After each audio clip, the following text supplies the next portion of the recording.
инак 459 нафар иштирокчиёни озмуни фурӯғи субҳи доноӣ китоб аст аз 8 шаҳру ноҳияҳои тобеи ҷумҳурӣ дар шаҳри ҳисор ҷамъ омада маҳорату малакаи суханварӣ, қобилияти эҷодкорӣ ва дараҷаи аз худкунии ашъори адибони классику муосирро ки тибқи низомнома ба довталабони озмун пешниҳод гардида буд, дар назди аъзои ҳакамон месанҷанд.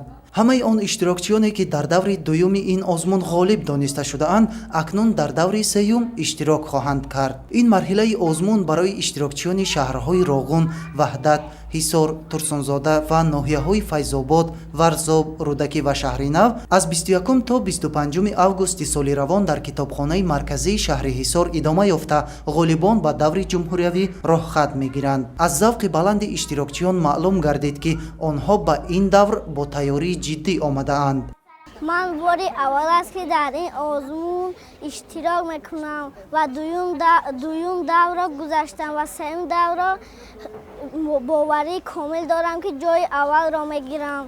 китобхонӣ барои ман як чизе дод ки агар китоб мо хонем пагоҳ хор намешавем, зор намешавем. китоб сарчашмаи дунё аст. сад шукр ки пешвои оқил дорем, мо меҳри ватан ҳамеша дар дил дорем. аз лутфи худою хандаи бахти баланд, дар саргаҳи оби ноб манзил дорем.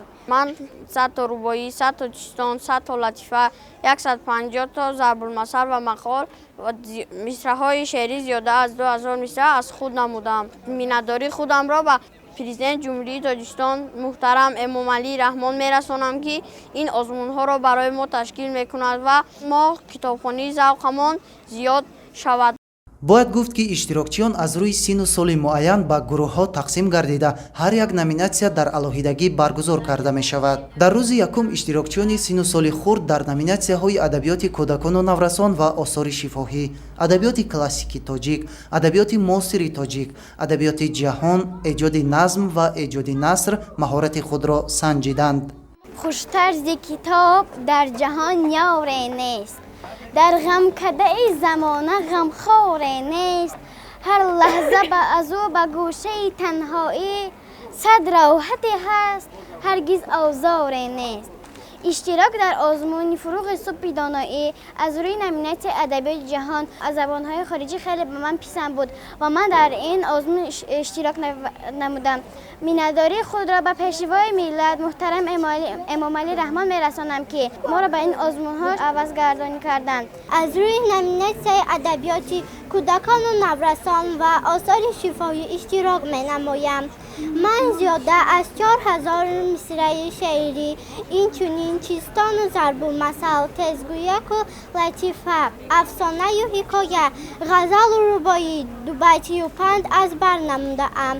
барои дар сатҳи баланд баргузор шудани даври сеюми озмуни фурӯғи субҳи доноӣ китоб аст аз ҷониби намояндагони мақомоти иҷроияи ҳокимияти давлатии шаҳри Ҳисор шароити мусоид фароҳам оварда шудааст. ҷиҳати таъмини шаффофияти озмун, малакаю маҳорати иштирокчиёни хурдсол дар ҳузури падару модарон ё устодонашон санҷида мешаванд.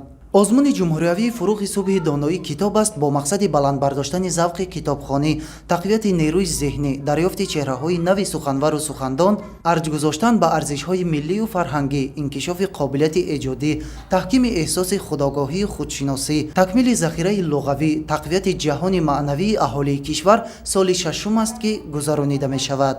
чунин имкониятҳо барои ба китобхонӣ рӯй овардани қишрҳои гуногуни аҳолӣ ва огоҳӣ пайдо кардани онҳо аз таъриху тамаддун ва фарҳанги китобдории аҷдодони худ заминаи мусоид фароҳам меорад. Фаридуни Субҳон, Садриддини Иброҳим, шаҳри Ҳисор, Ахбор.